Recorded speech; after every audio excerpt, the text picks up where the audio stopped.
Nous vous en parlions hier soir. Le dernier bilan de la surveillance radiologique et géomécanique des anciens sites d'expérimentation nucléaire de la Polynésie aurait démontré une diminution de la radioactivité. En effet, l'impact serait quasi nul sur la population depuis la fin des essais, selon l'Institut de radioprotection et de sûreté nucléaire. Une analyse que ne partagent pas les associations antinucléaires du Fénois. Il s'en explique dans ce reportage de Nicolas Pérez et Matai Horei.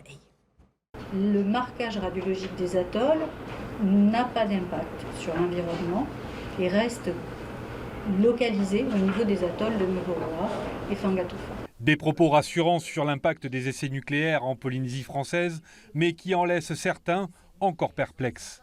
Bon, ils disent toujours qu'il n'y a rien, mais on ne sait pas trop parce que c'est compliqué à lire le dossier.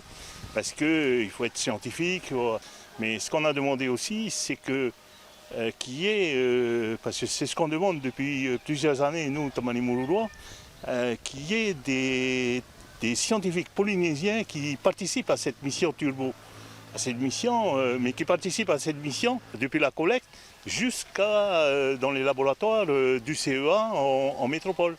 Pour l'association 193, qui n'a pas souhaité participer à cette réunion informative, l'urgence doit être mise sur la recherche des conséquences transgénérationnelles.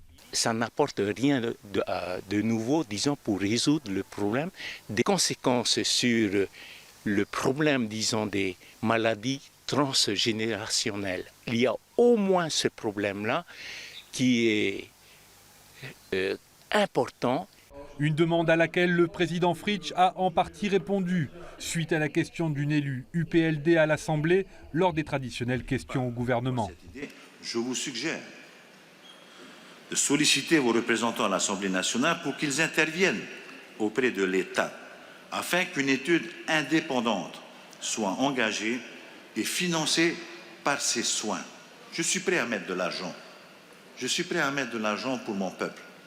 Le haut-commissaire et les protagonistes de ce bilan de surveillance se sont envolés dans la journée vers les Tuamotu-Gambier pour présenter ce rapport avec le souhait de rassurer ces populations exposées.